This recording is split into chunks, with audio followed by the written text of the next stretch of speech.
السلام عليكم ورحمة الله وبركاته. شلونكم اخواني؟ شلون صحتكم؟ عندنا يوم شيء كلش مهم مفيد، غني بالفيتامينات، والاخص فيتامين بي 12 والحديد، اللي هي كبد.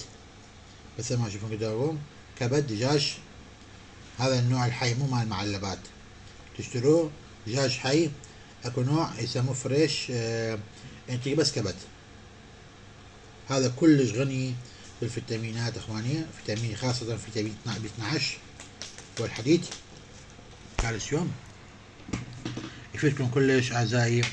اكلوا من عنده ان شاء الله. يعانون من مفاصل ويعانون من ضعف اي شيء، هذا كلش مهم. ضعف فيتامين 12 بي 12.